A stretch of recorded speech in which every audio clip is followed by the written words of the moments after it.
ជំរាបសួរពុកម៉ែបងប្អូនទាំងអស់គ្នានៅថ្ងៃនេះខ្ញុំកងគាហើយនឹង Andresa ពួកយើងទាំងពីរនាក់នឹងមកធ្វើម្ហូបបួសដែលមានឈ្មោះថាតៅហ៊ូគ្រីមដាក់ជាមួយនឹងនំប៉័ង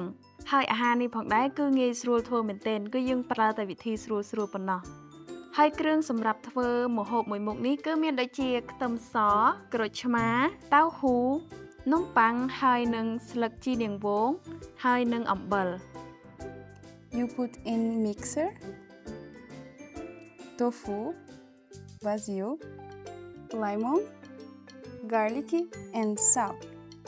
អញ្ចឹងអ្វីដែលយើងត្រូវធ្វើនោះគឺយើងត្រូវដាក់របស់ដែលខ្ញុំបានរៀបរាប់មិញនេះគឺដាក់ចូលទៅក្នុង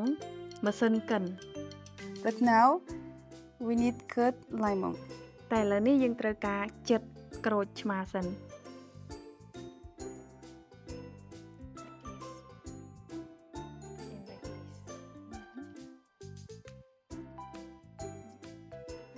Now we need cut garlic. តែឥឡូវនេះគឺយើងត្រូវមកបកសំបកខ្ទឹមម្ដងអញ្ចឹងយើងអាចដាក់ខ្ទឹមសចំនួនប្រហែលជា4កំពឹស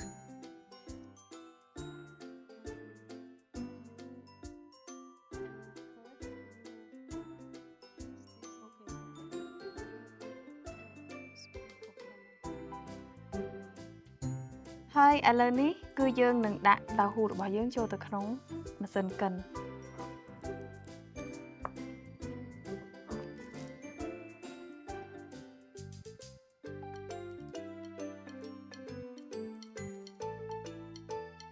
ចាបន្ទាប់ពីយើងដាក់តៅហ៊ូរួចហើយគឺយើងអាចដាក់គ្រឿងក្រិចផ្សេងៗបន្ថែមទៀត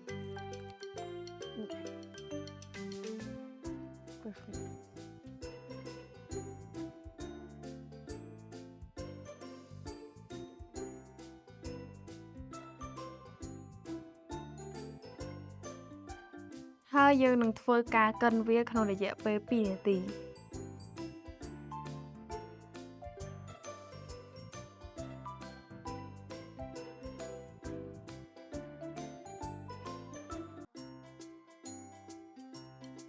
បន្ទាប់ពីយើងកិនវាក្នុងរយៈពេល2នាទីរួចហើយមើលទៅថាវាមើលទៅដូចជាម៉ត់ដូចជាគ្រីមហើយគឺយើងអាច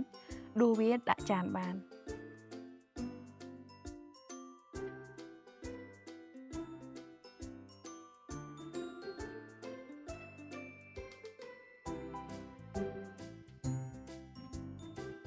Now you put cream, the tofu and bread. ឥឡូវនេះតៅហ៊ូគ្រីមរបស់យើងគឺបានរួចហើយ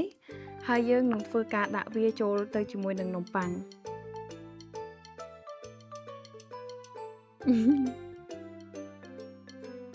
Wow, looks so yummy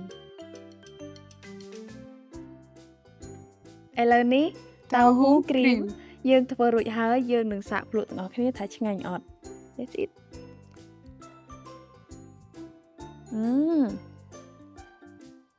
Yummy យើងខ្ញុំទាំងពីរនាក់នឹងសង្ឃឹមថាអ្នកទាំងអស់គ្នានឹងធ្វើញ៉ាំនៅផ្ទះទាំងអស់គ្នាចាសូមអរគុណសូមជម្រាបលា